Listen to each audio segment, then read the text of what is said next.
This video was recorded with the AverMedia Live Gamer Portable. Skip it up and that up! What's going on, ladies and gentlemen? This is Rich of Review Tech USA, and oh man, don't quit your day job. Oh, that looks terrible.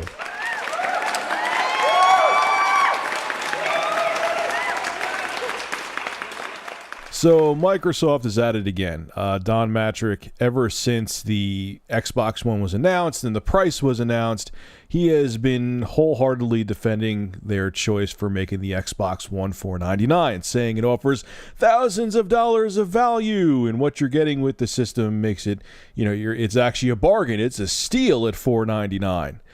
But is it really?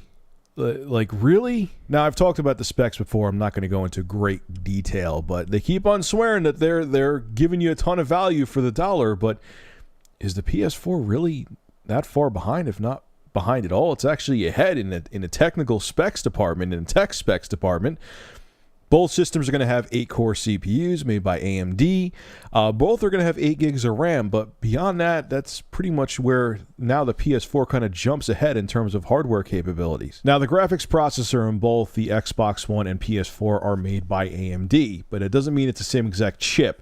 Actually, the Xbox One's graphics processor only has 768 shader cores, and the PS4 has 1152 shader cores. Now, according to things I read in the article I'll have linked below in the description, this means that the shader throughput for the Xbox One will be 1.25 teraflops, and for the PS4 will be 1.84 teraflops. And like this article says, keep in mind, it's usually the GPU that's a bottleneck unless you have a really anemic central processor or a CPU. So, I mean, it could make a difference. I think we'll see a lot of that difference, mostly with exclusive titles for the PlayStation 4. We may not see multi-plats, may look exactly the same, but with exclusives, you may see that performance boost kick in with PlayStation 4 games. Now let's talk RAM, because even though both systems have 8 gigabytes of RAM, I've talked about that before in my PS4 and Xbox One comparison video, there's actually more details in this article. It's pretty cool.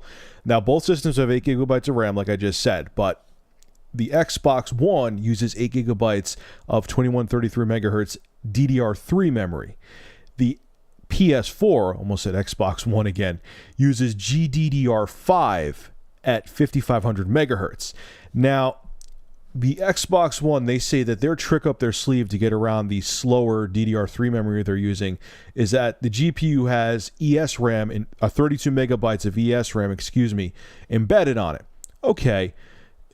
I'm hearing that helps, that boosts the throughput and performance a lot, but at the same time, it still has to go through that slower DDR3 memory, so that could be a bottleneck. So is that ESRAM really going to make up for the slower DDR3 memory? It just kind of, I'm not an engineer and I'm not a programmer. If anyone out there is, will that make a difference? Because I'm hearing conflicting stories on that ESRAM. Some people say, yeah, you'll barely notice a difference between the Xbox One and PS4. And people say, no, it's going to be useless because the DDR3 memory in the Xbox One is going to bottleneck the ESRAM and it's going to make it borderline useless. I'm not a programmer. I don't know, and I'm not going to claim to be. The bottom line is, though, I mean, not to go over the specs again, but, Microsoft keeps saying that, they're not screwing anyone over, that they're giving you an insane amount of value. But if you think about it, both systems are going to have Blu-ray. Both are going to be able to output 4K. Both are going to have 500 gigabyte hard drives. Both are, going to be next-gen systems, and Sony pretty much kind of has the upper hand in the tech specs department. So Microsoft, what are you offering them? Kinect? The fact that you could talk to your system to turn it on? What value are you really offering? I just can't wrap my mind around it. Like, are you really... It can't be stupidity. It can't be, because Microsoft wouldn't have gotten where they've gotten to if they were idiots. So what are you that arrogant? Like, you really, you're so full of yourselves you can't see how you're screwing up? $500 is a lot to ask. Look at what it did to Sony back with the PS3. I've talked about this before. I just don't see. You have a system that's slightly less capable than your competition, and you're asking for $100 more. Oh, I'm sorry, because you're an all-in-one entertainment device like the PS4 is not going to be. Give me a break. I don't know, man. you guys really need to rethink your whole Xbox One strategy, because the news that comes out of Microsoft's camp keeps getting worse and worse. And I don't know, man. Keep talking to people about that value, Microsoft.